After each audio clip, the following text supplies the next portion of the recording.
Hello guys, welcome back साहब। उम्मीद करता हूँ कि सब खैरियत से होंगे। दोस्तों, मेरा नाम है ज़ीशान आसिम और आप देख रहे हो it's for you YouTube channel.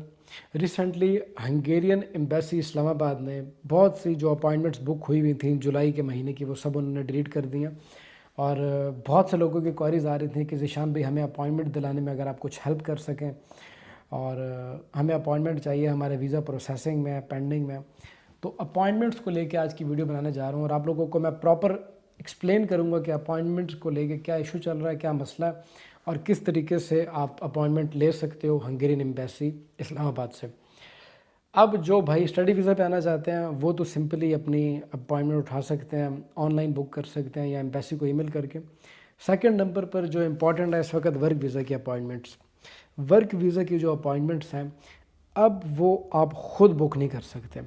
Work visa की अपॉइंटमेंट अब आपको तभी मिलेगी कि आपकी कंपनी, जो जिस कंपनी में आप काम करने के लिए जा रहे हो हंगरी में, वो कंपनी हंगेरियन एम्बेसी इस्लामाबाद को ईमेल लिखेगी और इस ईमेल में लिखेगी कि फॉर एग्ज़ाम्पल अब्दुल रेहान या जो भी है, अब्दुल रेहान का ये वर्क परमिट है और ये इस कंपनी में काम करने के लिए, हमारी कंपनी में काम करने के लिए आना चाहता है, तो प्लीज़ आप इसको वर्क परमिट के लिए अपॉइंटमेंट इशू करें। और वो ईमेल आपकी कंपनी की ऑफिशियल ईमेल एड्रेस से हंगेरियन एम्बेसी इस्लामाबाद में सेंड होगी और उसके बाद हंगेरियन एम्बेसी इस्लामाबाद आपको अपॉइंटमेंट के लिए टाइम देगी कि आप किस अपॉइंटमेंट में आओ। वो आपको नहीं देगी, वो आपकी कंपनी को ही वापस ईमेल लिखेंगे और उनको बताएंगे कि ये फ़लाँ दिन की अपॉइंटमेंट है और इस दिन में आपका बंदा आ सकता है इंटरव्यू देने के लिए। तो बहुत से लोगों की क्वेरीज आ रही थी कि मैं कुछ करके उनके बिहाफ पे अपॉइंटमेंट बुक करूं या मैं कुछ ईमेल करूं। ऐसी कोई बात नहीं है।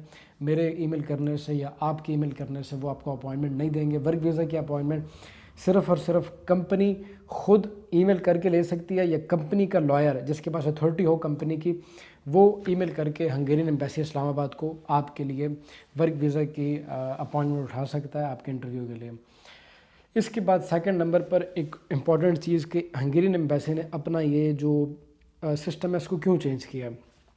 एक्चुअल में पहले क्या होता था कि आपको ऑनलाइन अपॉइंटमेंट मिल जाती थी, आपको ऑनलाइन सर्च करनी होती थी अपॉइंटमेंट और वो आपको मिल जाती थी और आप बुक करते थे और उसके बाद आप इजीली जाके अपना वर्क परमिट अप्लाई कर देते थे। उसके बाद क्या हुआ कि जैसे ही हमारे कंट्री के कुछ हालात पिछले कुछ 2-3 सालों के अंदर थोड़े ख़राब होना स्टार्ट हुए, तो उसके बाद जो एजेंट माफिया वो क्या करता था कि वो, और जैसी ही अपॉइंटमेंट इशू होती थी स्लॉट्स, वो ऑलरेडी सारी अपॉइंटमेंट्स उसी वक्त सारी बुक कर लेते थे, सारी अपॉइंटमेंट्स। और फिर वो अपॉइंटमेंट्स आगे जिन लोगों को वर्क परमिट चाहिए होता था उनको सेल करते थे, जो कि एक इलीगल एक्ट है। लेकिन ये पाकिस्तान में बदकिस्मती से हुआ है बहुत ज़्यादा, और पिछले 2-3 साल से ये गेम चल रही थी कि यहाँ से लोग अपॉइंटमेंट, जो एजेंट होते थे वो 10-12 स्लॉट्स जैसे ही निकलते थे वो बुक कर लेते थे और फिर आगे उनको सेल करते थे पर्सन टू पर्सन। किसी को 60,000 की, किसी को 70 की, इवन के पोलैंड की अपॉइंटमेंट 2-3 लाख रुपए की भी सेल हुई है। और इस वक्त ये जो गेम है ये पाकिस्तान में तो खैर ओवर हो चुकी है, लेकिन ये इस वक्त चल रही है ओमान में और गल्फ़ कंट्रीज़ में। ओमान में भी इस वक्त जो अपॉइंटमेंट सेल हो रही हैं 200 ओमानी रियाल की, 300 ओमानी रियाल की अपॉइंटमेंट सेल हो रही हैं, लेकिन बहुत जल्दी वहाँ पे भी ये सीन फ्लॉप हो जाएगा और इंशाल्लाह बहुत जल्दी हंगेरियन इमिग्रेशन अपने इस कानून को चेंज करेगी और सिर्फ आपका जो एम्प्लॉय होगा वो आपके बिहाफ के ऊपर अपॉइंटमेंट के लिए ईमेल डालेगा और उसके बाद आपको ईमेल मिलेगी। तो ये एक्चुअली बेसिकली एजेंट माफिया, जिसकी वजह से तंग आके हंगेरियन इमिग्रेशन ने अपने इन रूल रेगुलेशंस को चेंज किया और अपने अपॉइंटमेंट बुक करने के तरीक़ेकार को चेंज किया। और ये हमारी अपनी ही गलतियाँ हैं जिनकी वजह से हमारे अब जो नए आने वाले लोग हैं उनको बेचारे को परेशानी का सामना करना पड़ रहा है। अगर ये अपॉइंटमेंट ओपन रहती और वो अपनी अपॉइंटमेंट बुक कर सकते, अगर ये पॉसिबल रहता, तो उनको बार बार कंपनी को मिन्नत करने की या अपने कंसल्टेंट्स या एजेंट्स की मिन्नत समाज से करने की ज़रूरत न होती और वो सिंपली अपॉइंटमेंट बुक करके अपना वर्क वीज़ा लेके आ जाते। अब क्या हो रहा है कि पहले वो बेचारे अपॉइंटमेंट डॉक्यूमेंट्स के लिए एजेंट को पैसे दे रहे हैं, फिर जब डॉक्यूमेंट्स मिल जाते हैं तो उसके बाद फिर वो अपॉइंटमेंट्स के लिए बेचारे बार बार एजेंट की मिन्नतें कर रहे हैं कि भई आप हमें अपॉइंटमेंट दिला दें। और यहाँ से जो कंपनी होती है उसके अलग नखरे होते हैं, कंपनी आपको रिस्पॉन्स नहीं करती टाइम पे, क्योंकि कंपनी के ऑफकोर्स और भी बहुत से काम होते हैं, वो बहुत बिजी होती हैं, उनके और भी बहुत से प्रोजेक्ट्स होते हैं।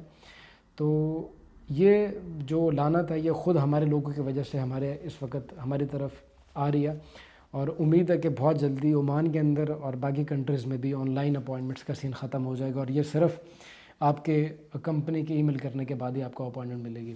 تو یہ کچھ انفارمیشن تھی جو کہ آپ بھائیوں کو دینی تھی. اس کے علاوہ کوئی بھی آپ کو انفارمیشن چاہیے ہو، ٹک ٹاک پہ، انسٹاگرام پہ، فیس بک کے اوپر آپ ہم سے پوچھ سکتے ہو. اور اگر آپ میرے ساتھ 1 to 1 کال پہ بات کرنا چاہتے ہو تو اس دیے گئے ای میل ایڈریس کے اوپر آپ کو اپائنٹمنٹ بک کرنی ہوگی، اور اس کے بعد میں خود کال کروں گا آپ کو. اپائنٹمنٹ کے آف کورس چارجز ہوتے ہیں، فری نہیں ہوتی ہے اپائنٹمنٹ، کیونکہ بہت زیادہ لوگ لائن میں ہوتے ہیں. اب ہر کسی کے ساتھ میں فری میں بات نہیں کر سکتا.